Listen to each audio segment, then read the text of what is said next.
Assalamualaikum warahmatullahi wabarakatuh. Alhamdulillah teman-teman, selamat datang di CTH Circle Talk Halal, sebuah ruang diskusi yang menemani teman-teman dalam obrolan ringan, santai, dan tentunya dengan nilai-nilai Islam.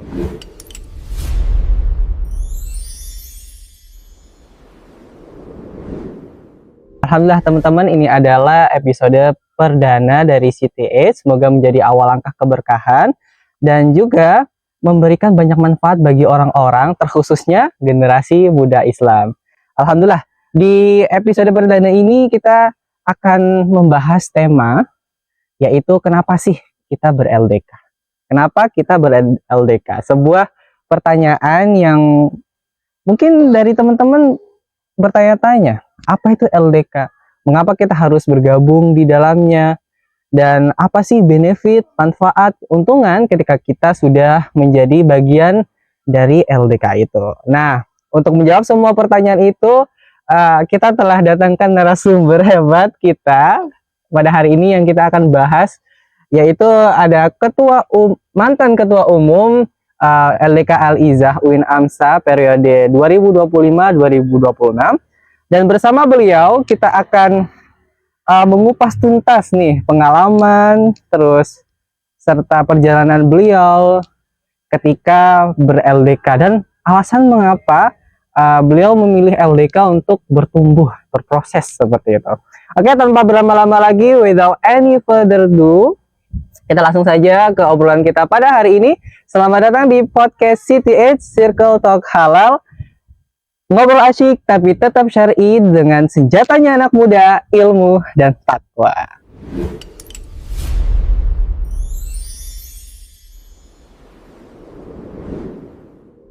Oke Kak, alhamdulillah, gimana kabarnya nih? Alhamdulillah sehat.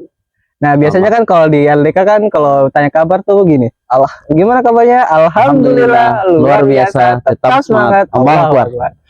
Oke, gimana perasaan ketika masuk di podcast ini? Alhamdulillah senang sekali karena di kepengurusan Ana podcast ini menjadi salah satu program yang sering kami ingin lakukan, tapi nyatanya belum dilakukan karena memang ada satu dan lain hal, banyak sekali tantangannya, sehingga mungkin hari ini teman-teman bisa mewujudkan program itu. Alhamdulillah. Ya, alhamdulillah ya teman-teman, ini adalah episode perdana dari CTS dan narasumber kita ini hebat sekali. Mungkin kita akan ngobrol-ngobrol tentang perjalanan beliau tentang LDK ini. Nah, sebelum kita lanjut ke perjalanan beliau menuju lebih dalam lagi, mungkin alangkah baiknya kita perkenalan dulu nih. Mungkin dari teman-teman di sini mungkin mahasiswa baru belum mengenal ini sosok ini siapa yang akan ngobrol kita pada hari ini, yang menginspirasi kita.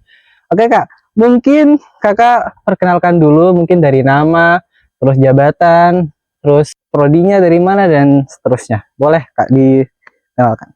Oke, baik. Bismillahirrahmanirrahim. Assalamualaikum warahmatullahi wabarakatuh. Assalamualaikum warahmatullahi wabarakatuh. Sebelumnya terima kasih kepada moderator ya sudah memberikan anak kesempatan. Bukan moderator nih Kak, host. Host. Ini kita kayak berbincang santai saja. Siap. Host ya, sudah memberikan anak kesempatan untuk memperkenalkan.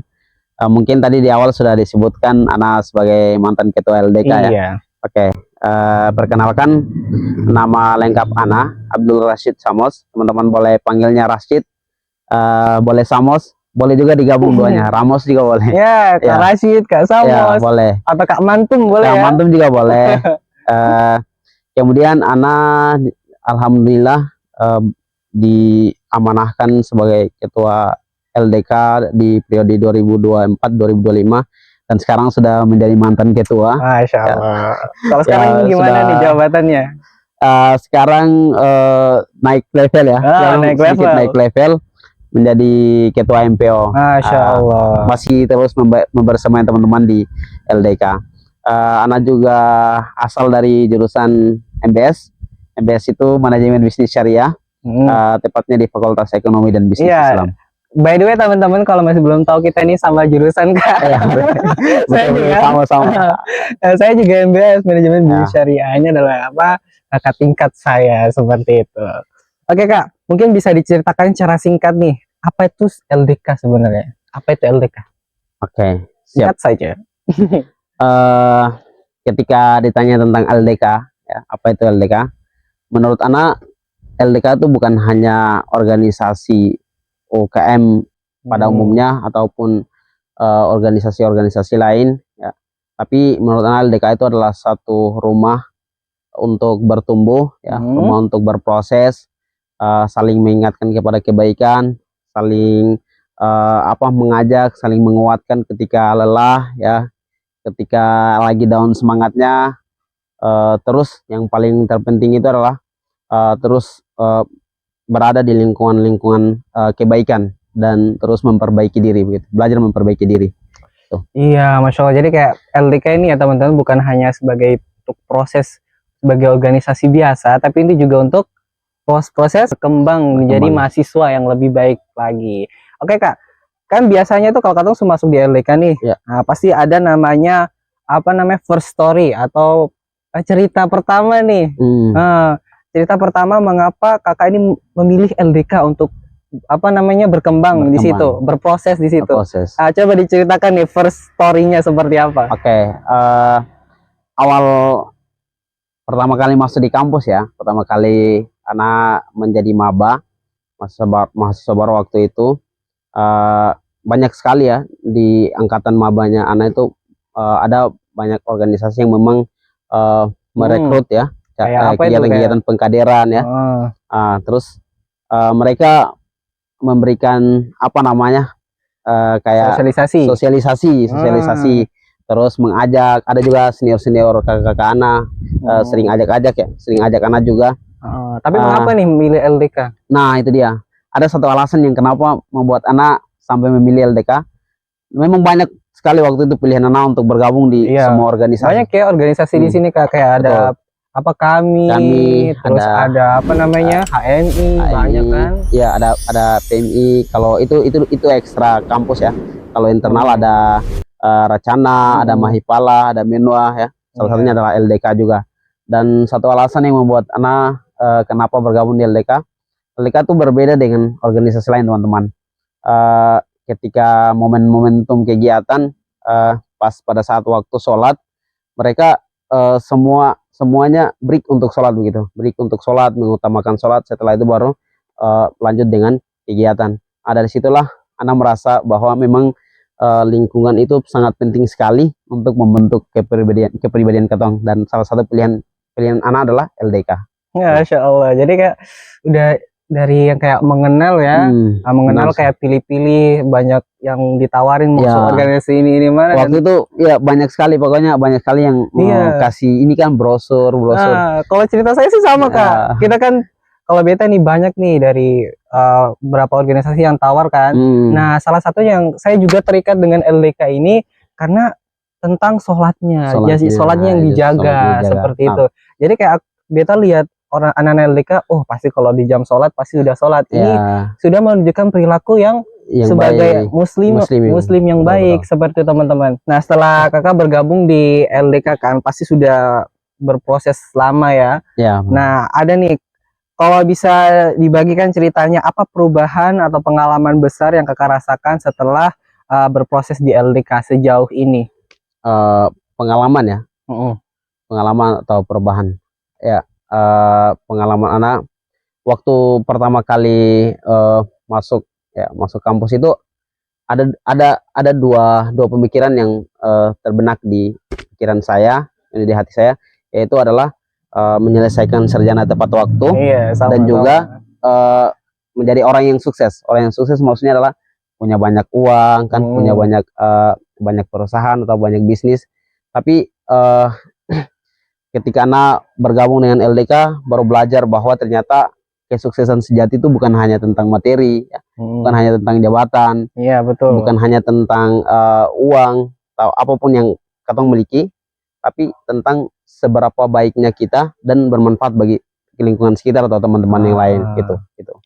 Oke, itu kan prosesnya tadi ya Kak. Terus gitu. Misalnya katong lanjut ke dalam nih, LDK ini kan biasa banyak kegiatan, Ngomong-ngomong kalau soal kegiatan, teman-teman yang di LDK pada saat yang di pengurusan kakak nih, ya kegiatannya apa aja sih yang sangat-sangat membuat kakak itu bisa masuk di LDK, kegiatan yang sangat menarik di LDK itu seperti apa? Sebenarnya kalau berbicara program ya, program atau kegiatan-kegiatan yang direncanakan atau dibuat oleh teman-teman LDK banyak ya, banyak sekali. Iya, kan memang kan untuk kita masuk di organisasi pasti ada kegiatan-kegiatannya juga ada kan. kegiatan-kegiatan. Itu menjadi salah satu ciri khas kalau di organisasi pasti ada kegiatan yang paling sangat orang tuh minat di situ kan, sehingga orang bisa masuk di organisasi itu. Nah, kalau untuk LDK ini seperti apa, Kak? Kalau Ana ya, kalau Ana pertama kali setelah masuk di LDK itu berpikir bahwa nanti ada pengembangan skill berupa mungkin desain, pelatihan-pelatihan gitu kan. Kemudian ada setidaknya bisa berbicara di depan umum. Iya kayak tapi public speaking, bukannya public speaking, terus kegiatan-kegiatan yang nuansa itu loh, intinya pengembangan skill lah. Tapi yang membuat anak tertarik dengan satu kegiatan itu ada pembinaan setiap pekan. Setiap pekan itu yang menjadi kegiatan yang membuat anak, wih ini keren nih, toh. Karena setiap pekan ada yang selalu mengingatkan, terus ada yang selalu datang memanggil kita untuk agenda-agenda kebaikan gitu kan. Terus itu yang katong biasa bilang apa, liko toh? Liko ya, setiap pekannya. Jadi teman-teman katong di LDK ini katong biasa tuh liko liko setiap pekanan. Jadi kita bisa mengasah atau punya kemampuan di situ, agama, soft skill juga. Jadi liko itu bukan hanya ini ya, bukan hanya tentang bahas agenda, maksudnya tentang materi-materi Islami saja, bukan tentang itu aja. Tapi banyak ya. Bisa saja di situ ada public speakingnya, terus ada materi, mungkin ada teman-teman punya basic penguasaan di apa desain atau apa, bisa dilewat liko juga bisa. Iya, mungkin kalau selain kayak liko pekanan itu apa lagi, Kak? Kalau di LDK itu? Selain liko pekanan ya, selain liko pekanan, mungkin yang membuat salah satu kegiatan yang pertama tertarik ini rihla ya. Rihla karena itu agendanya jalan-jalan. Iya sama. Pasti teman-teman juga kalau misalkan diajak jalan-jalan pasti mau. Pasti mau. Kalau di setiap kegiatan ketika nanti misalkan nanti pembubaran panitia terus ada yang sampaikan nanti kita jalan-jalan ya ke pantai. Nah, itu kan pasti momen-momen yang apa ini ya sangat ditunggu-tunggu gitu. Benar-benar. Oke, kalau boleh tahu nih Kak, kegiatan apa yang sangat-sangat berkesan sekali untuk Kakak selama di LDK? Sangat berkesan ketika saat itu. Kegiatan ya, maksudnya kalau kegiatan yang sangat berkesan, semua kegiatan sebenarnya berkesan ya, berkesan. Cuman ada momen-momen yang dimana kita atau katong itu merasa berkesan ketika satu agenda besar misalkan ya, satu agenda besar, terus kita sudah rancang sebagaimana pokoknya perencanaan yang bagus lah untuk kegiatan bisa berjalan maksimal. Tapi di ujung daripada kegiatan itu tidak berjalan sesuai rencana. Nah, disitulah momen dimana ternyata apapun yang kita rencanakan itu Allah punya cara untuk menyukseskan agendanya begitu. Ya, justru dengan kayak ada tantangan begitu, kayak ada momen-momen yang benar sekali. Kalau ada tantangan pasti ada sesuatu yang kita dapatkan begitu. Iya, nah ini juga termaksud di pertanyaan selanjutnya nih Kak. Kan selama mengemban amanah di LDK menjadi ketua kan di periode 2005-2026. 2004-2025 soalnya. Tantangan apa nih? Tantangan apa yang berkesan buat Kakak dan bagaimana Kakak menghadapi tantangan itu? Mungkin satu aja tantangan yang mungkin sampai sekarang itu bisa melekat gitu. Tantangan yang paling berkesan ya. Tantangan paling berkesan bagi Ana adalah ketika bagaimana cara sebagai seorang ketua atau sebagai seorang pemimpin itu bisa menyatukan berbagai macam karakter dalam satu tujuan. Karena kan kita kan beda-beda kan.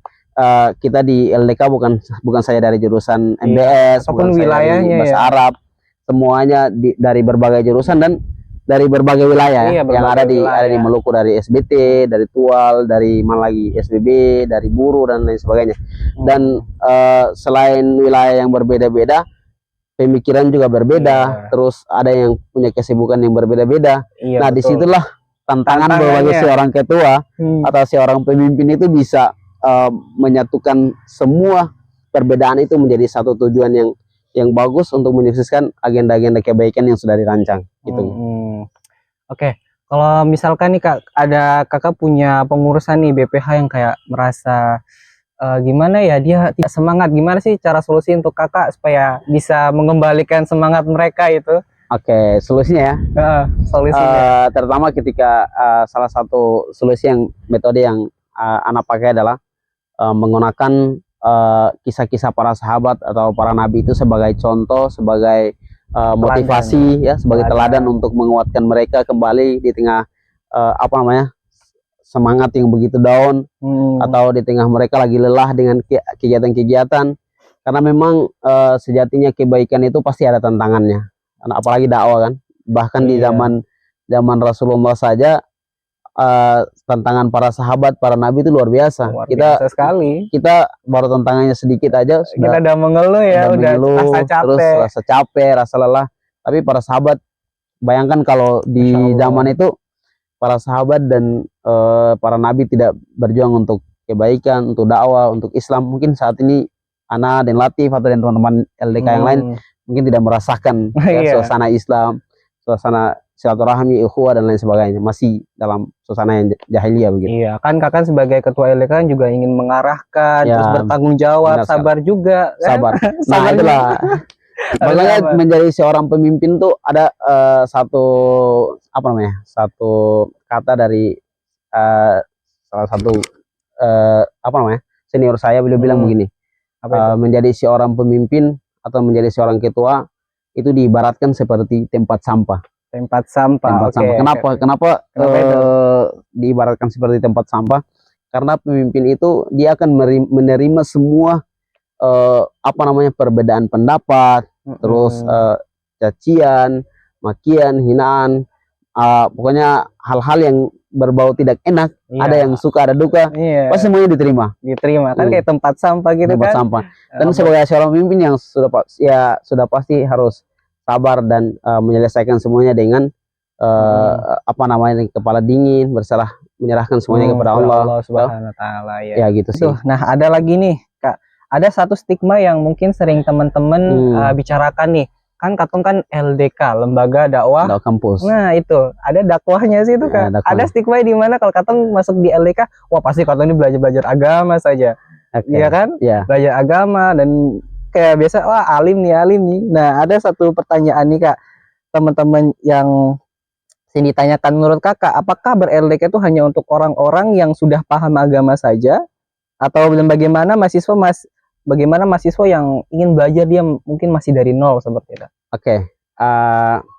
Menurut Ana ya, mungkin apa namanya, bagi mahasiswa yang masih ingin belajar atau ingin lebih dalam mengenal Islam, itu maksudnya itu adalah sesuatu yang luar biasa yang harus dimanfaatkan gitu. Karena di LDK itu bukan hanya tentang kita belajar agama, tapi tentang kemampuan mengasah skill, desain, bahasa, dan juga public speaking dan juga agenda-agenda lain. Pasti ada.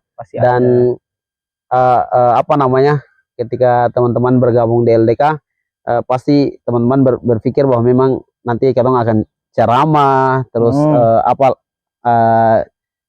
apa ya, isi kajian atau dan lain sebagainya. Memang itu ada, tapi ada juga agenda-agenda yang tadi sebagaimana Ana sudah sebutkan tadi ya, pelatihan desainnya, terus kemampuan bagaimana supaya mengelola teman-teman, berbicara di depan, dan soft skillnya juga di depan banyak orang. Itu apa, pelajaran-pelajaran yang memang tidak kita dapatkan di ruang kelas, tapi di sebuah organisasi kan gitu. Iya, seperti itu. Dan omong-omong nih kan, ini kan sudah mau adanya mahasiswa baru nih Kak. Nah, bagaimana sih caranya untuk bilang kepada mereka supaya tidak ragu lagi untuk bergabung dengan LDK? Untuk teman-teman ya, teman-teman mahasiswa baru yang nanti sebentar akan menjadi mahasiswa 2026 ya, menjadi mahasiswa di Universitas Islam Negeri IAIN Sangaja Ambon. Ana hanya ingin berpesan bahwa kuliah itu bukan hanya tentang mengejar IPK atau gelar sarjana, tapi tentang bagaimana kita menghidupi apa namanya, keseharian kita dengan nilai-nilai dan moral yang bagus. Bagus Karena sesuai ya. nilai-nilai dan moral itulah yang akan menjadi pegangan hidup kita selama apa namanya kita hidup begitu, selama umur kita masih panjang, toh selama kita masih diberikan kesempatan untuk berada di apa namanya di atas dunia ini, Min. Ya. Iya, Masya Allah. Jadi itu ya teman-teman. Jadi teman-teman nggak boleh ragu lagi. Dan memang ya Kak, kalau kita di sini bukan hanya kejar IPK saja. Ya, IPK kan cuma hanya sebuah nilai. Sebuah nilai. Sebuah nilai. Jadi katong harus mengajar, katong punya akhirat juga dengan berlandaskan nilai-nilai Islam seperti itu. Nah mungkin ini kayak katong berasa katong akhir nih gimana? Oke. Gimana rasanya Kak? Semua akhir nih? Akhir apa ya? Akhir podcast. Oh, akhir podcast. Ya karena saya nggak ada pertanyaan lagi. Oh gitu. Okay. Iya. Yang paling terpenting untuk mahasiswa baru, apapun yang teman-teman lakukan hari ini itu akan menjadi apa namanya, akan mendatangkan satu kebermanfaatan di masa depan. Masya Allah. Jadi apa namanya? Karena kutip dari apa namanya Ali bin Abi Thalib, beliau mengatakan begini, Syubhadul yaum rijal logat, bahwa pemuda hari ini adalah pemimpin di masa depan. Iya. Maka manfaatkan masa muda teman-teman dengan baik ya, karena masa muda itu hanya datang satu kali dan setelah itu tidak ada lagi masa muda, teman-teman. Iya betul. Setelah ini akan ada masa penyesalan. Iya. Gitu. Itu kayak sepikiran dengan kata punya slogan nih, kan katong slogan kan ngobrol asik tetap syar'i, dengan berlandaskan nilai-nilai. Berlandaskan ilmu dan takwa.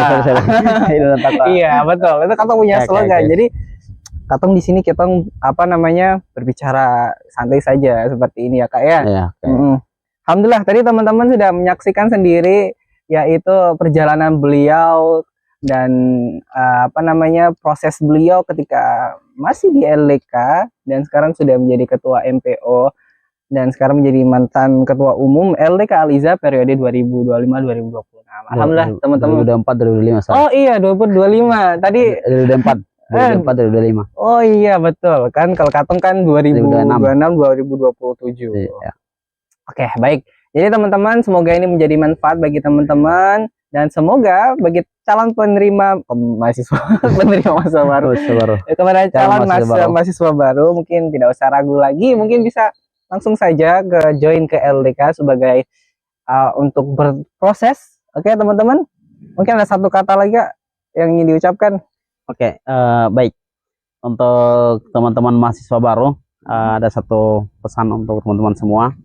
Percayalah bahwa lingkungan yang baik akan membentuk kebiasaan yang baik. Dan kebiasaan yang baik akan membentuk masa depan yang baik pula. Itu pesan singkat dari Ana. Mudah-mudahan teman-teman ketika bergabung dengan LDK, betah dan terus berproses menjadi orang yang lebih baik lagi dan juga menyebarkan kebaikan kepada teman-teman dan kawan-kawan yang lain gitu. Jadi teman-teman, itu saja podcast kita pada hari ini dan semoga bisa menjadi manfaat bagi teman-teman khususnya generasi muda Islam. Oke teman-teman, selamat jumpa kembali di podcast kami di CTS Circle Talk Halal, sebuah ruang diskusi yang menemani teman-teman dalam obrolan ringan, santai dan tentunya dengan berlandaskan nilai-nilai Islam. Saya Latif Dwi Haryanto, saya pamit undur diri. Wassalamualaikum warahmatullahi wabarakatuh.